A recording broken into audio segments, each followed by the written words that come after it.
Hello friends, and welcome back to ReddX, your source for the freshest daily Reddit content anywhere on the internet. It's just a fact.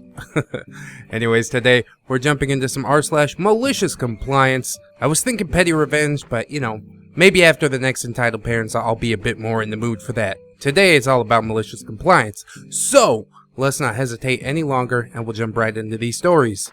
Paranoid and abusive customer swallows his own medicine. Yum yum.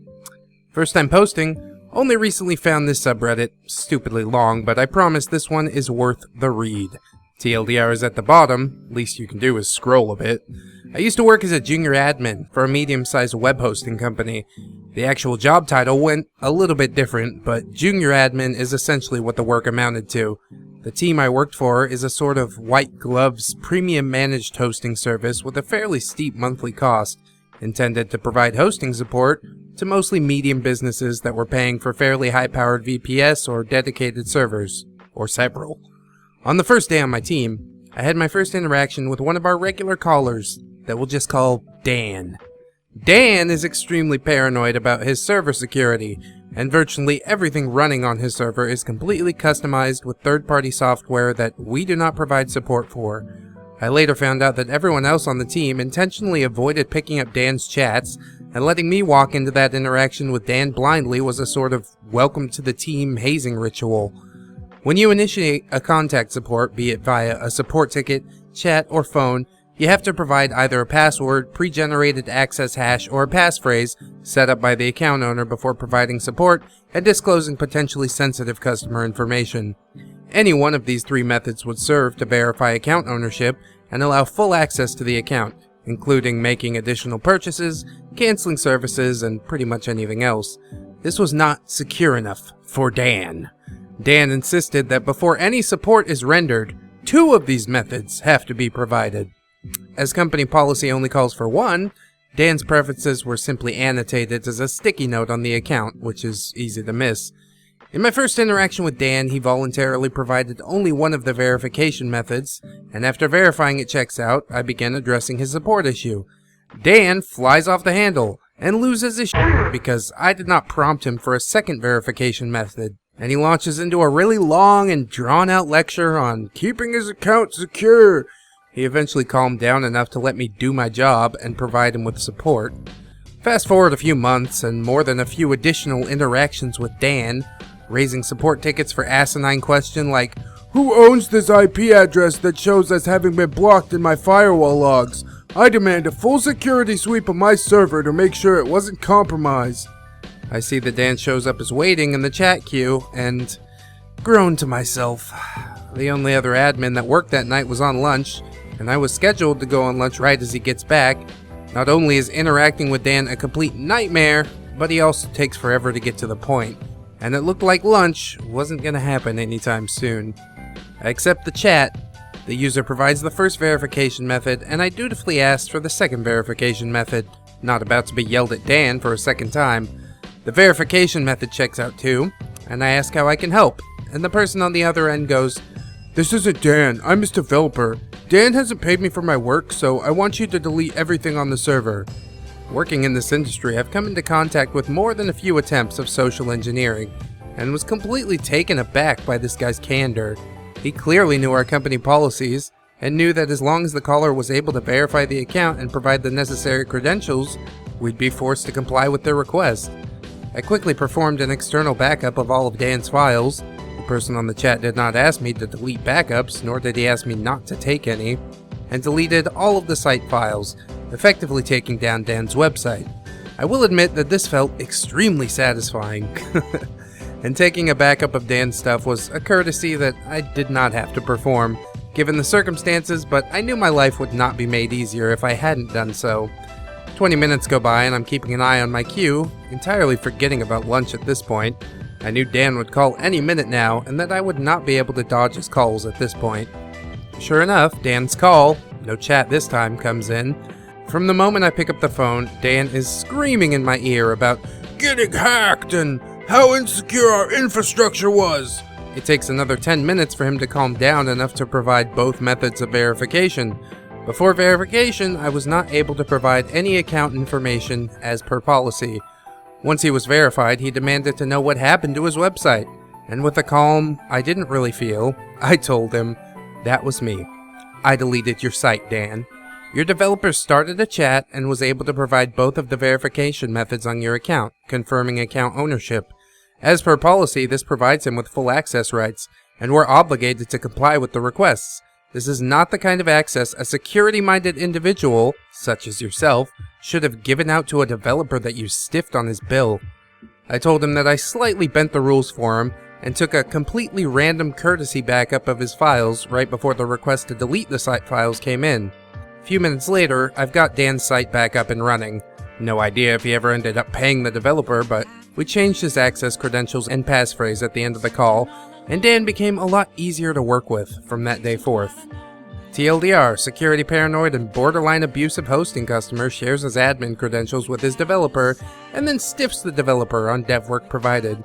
Dev uses provided credentials to delete the customer's website, and the customer ended up learning a valuable lesson and possibly became a better person, maybe, because of it.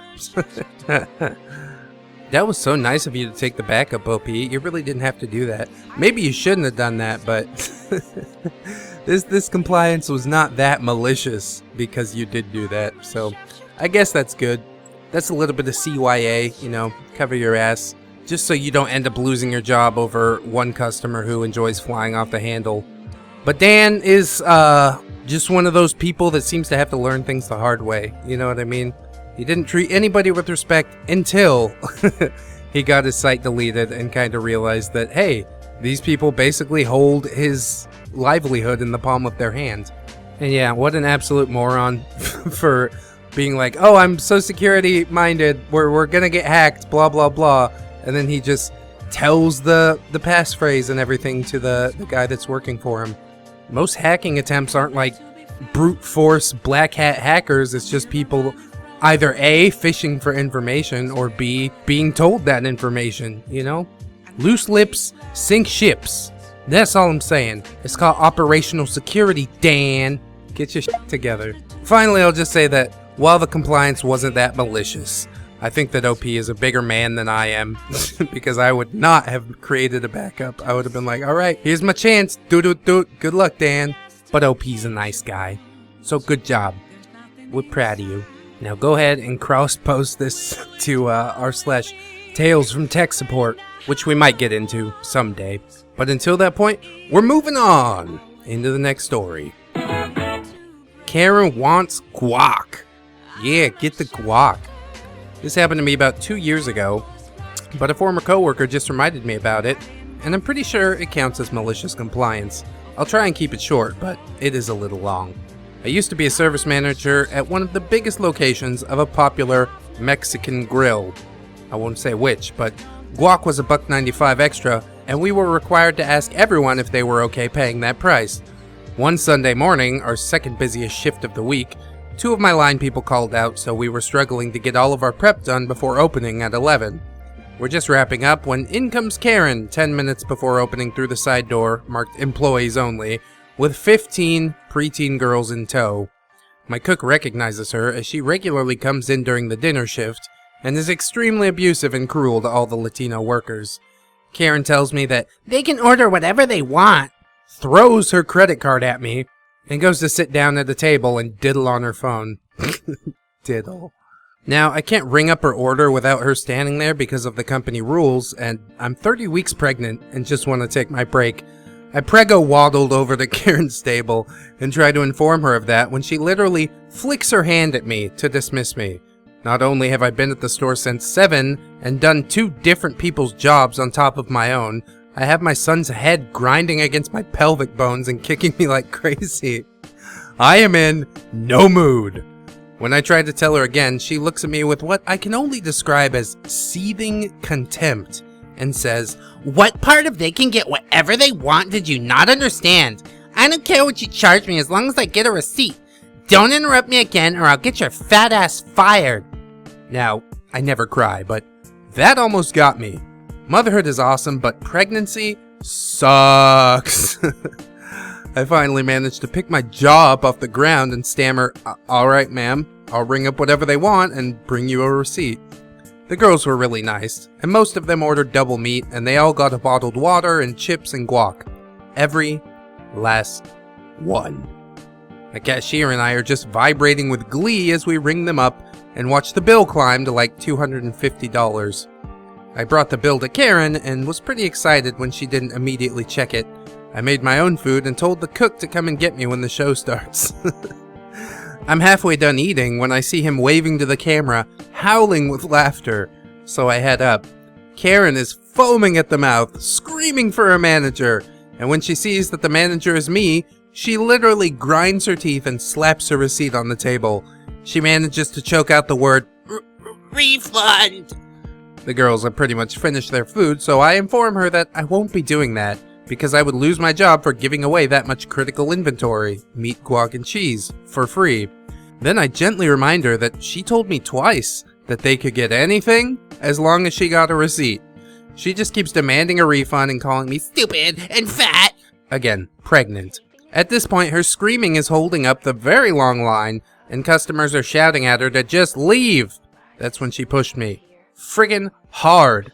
My cashier caught me, so I didn't fall down, but two of our regulars, who are police, see it and immediately cuff her. Woo! Instant karma.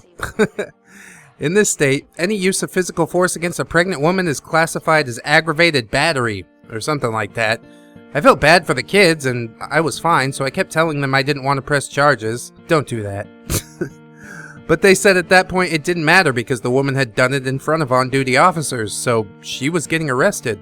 They had to call the kids' parents to come get them because she was their church's youth leader. What a twist. And get statements. My general manager came in and let me go home with a full day's pay. She tried to take the case to trial, but they had video and like 20 witness statements, so she ended up taking a couple years probation or something. All that because I did exactly what she told me to. TLDR! Entitled Karen gets a bill she didn't want, gets arrested for pushing a pregnant woman. God damn. That is a spicy malicious compliance. Boy, oh boy. I'm like 90% sure that this chick works at Chipotle. And I'm also like 90% sure that influencers get a little pass, a lifetime pass for free Chipotle. So hey, I'm trying to build my Instagram following so I can get some free Chipotle. I'll be in there every day. They're like, yeah, what you want? I'm like, 10 burritos. Here's my pass. Really, Chipotle isn't even like that good, you know. Go ahead and come at me if you want to, but it's basically one step above Taco Bell. At least in my book. I'm not a fan. And $2 for some freaking guacamole, dude. I'm gonna buy an avocado for 50 cents and get triple the amount of guacamole out of that avocado. That's just madness. That's highway robbery. That's extortion. God. There's so many places that this one could be cross-posted to. I pointed out instant karma, but there's also like r/you Karen, r/convenient cop. How about r/delicious-compliance? Ooh, that's a good subreddit. You want some food porn, head over there. So I appreciate you sharing your story, OP. That is some delicious, malicious compliance. But I will say, always press charges. Never not with the pressing of the charges, okay? I understand maybe you're trying to be the bigger person and walk away or something like that, but don't do it. Don't do it. That just gives her license to assault another woman, possibly another pregnant woman. Luckily, your cashier was there to catch you, but the next person might not be so lucky. So good. I hope Karen's on probation. I hope she's on house arrest. I hope nobody has to deal with her for at least a couple years. I mean, while we're wishing, you know, might as well wish big. Anyways, let's get into one more story, and then I'm gonna get out of here. I'm kosher, but I need the butter. Yeah, butter me, baby. Guac me and butter me. I'm not sure if this is only malicious compliance or a touch of petty revenge, but regardless, back in high school, many years ago, I worked at a mall pretzel place. Every mall has them. They're called Wetzel's Pretzels. There's a couple of things you should know about it, though. One, this was right around when food allergies were becoming a big thing, and gluten-free/dairy-free was a new hot topic. You would not believe the number of people who would screech at me that we didn't have a gluten-free option at a pretzel place. but then buy one anyways, but that's a tale for another day. It's so stupid. Additionally, we had a large influx of people of other cultures and ethnicities, so we often would make sure if someone said vegetarian or vegan or no butter, that it was dietary and not religious/preference. And if using the butter, which meat items like beef hot dogs and pepperoni were also dipped in, was okay. Usually people who couldn't or wouldn't eat pork or beef would be thankful I mentioned it, and we would use an alternative if need be. And 2, all of our regulars were a combination of mall walkers, who bought nothing but all took the free samples, and mall employees, who also all took the samples like it was completely acceptable because they bought a $1 coffee from us one time a month ago, and their employee discount was life and death. It's 10%. These employees were the bane of my existence. Between the creepy older men who would wander over from the suit shops to leer and flirt with 16 and 17-year-old girls and ask for infinite refills in a clearly very old cup, to the rude employees who got angry over waiting for something that they special ordered, and the ones who got angry over not getting their employee discount on Dollar Pretzel Day. I shit you not. It's a damn dollar. It was a struggle. This story revolves around a specific employee who fell into the last 2 categories of mall employees. A true Karen, before Karens were a thing, that I nicknamed God's Greatest Gift, because she seemed to think that she was. And I still have zero idea what her actual name was, whether it was her greatest accomplishment of working in a department store at 45, or her clear loyalty and kindness at frequenting our location multiple times a day for her snacks and drinks. I don't know. Anyway, sorry for the long intro. We had a lovely cook from Ecuador who spoke mostly Spanish and would sometimes have to take the early orders when we just opened while I or another employee got the drawers ready. I walked in and heard a screech and turned around. God's Greatest Gift has thrown her pretzel back onto the counter and at the cook. There's meat that's been on this. I'm kosher. How dare you, you stupid... Inappropriate slur towards a Spanish speaker that I can't remember but won't repeat. I'm also not going to suggest any of the ones I know. I apologized to her and said that we would remake it as she stomped away. I asked the cook what happened. Apparently this was a regular issue. God's Greatest Gift came in just as we were opening to order a cheese pretzel, an item not on our menu. She wanted the pizza pretzel but without the pepperonis. It's a special order we don't often do, but at slow times we can do it if they're willing to wait. It looked like the pretzel had been on the same tray as the other pizza pretzels, and a pepperoni had gotten caught in the melting cheese, and was removed before being dipped in butter and given to the customer. Now normally if someone has an issue, a polite, "I'm sorry, but I can't have this because I'm kosher," or a vegetarian, can be easily resolved with a remake and an apology. God's Greatest Gift seemed to do this regularly whenever she didn't get exactly what she wanted.